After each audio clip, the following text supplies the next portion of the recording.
ভুবন বাদ্যকর কাঁচা বাদাম গান গেয়েই দেশে বিদেশে ভাইরাল হয়েছিলেন। এই গানের ভিডিও রিলস বানিয়েছেন টলিউড বলিউডের নায়ক নায়িকারা। কেউ কেউ এর মাধ্যমে সামাজিক যোগাযোগ মাধ্যম থেকে উপার্জন করেছেন লাখ লাখ টাকাও। এদিকে শুরুর দিকে দেশের বিভিন্ন প্রান্তে গানের জন্য ডাক পড়লেও এখন আর ভুবনকে কেউ মনে করেন না। ফলে সম্প্রতি অর্থকষ্টের দিন পার করতে হচ্ছে ভারতের এই ভাইরাল ব্যক্তিকে। সংবাদ মাধ্যমকে দেওয়া এক সাক্ষাৎকারে ভুবন জানান, তিনি এখন কার্যত নিঃস্ব। ব্যাংকে যা টাকা ছিল তা প্রায় শেষ। এখন আর কেউ তাকে সেভাবে ডাকেন না, ফলে রোজগার নেই। এমন অবস্থায় তিনি সাহায্য চাইছেন অঞ্জলি আরোরার কাছে।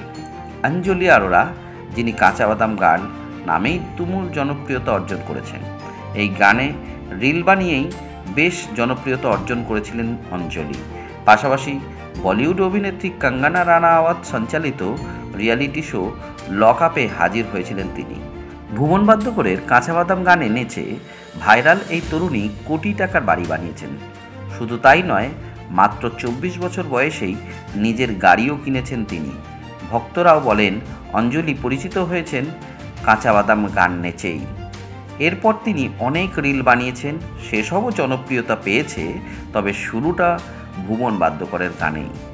এ বিষয়ে ভুবনবাবু বলেন, শুনেছি অঞ্জলি নামের একজন আমার গানের রিলস বানিয়ে খুব জনপ্রিয়তা পেয়েছেন।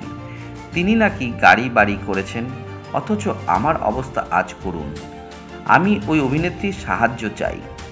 তিনি তো আমার গানের রিলস বানিয়েই জনপ্রিয় হয়েছেন, অথচ আমি কিছুই করতে পারলাম না। বাড়ি বানাতে শুরু করেছিলাম, শেষ করে উঠতে পারিনি। এখন আর বাদামও পাওয়া যাচ্ছে না যে বিক্রি করব। আমার ছেলে কাজ করে, তাই দিয়েই কোনো রকমের সংসার চলছে।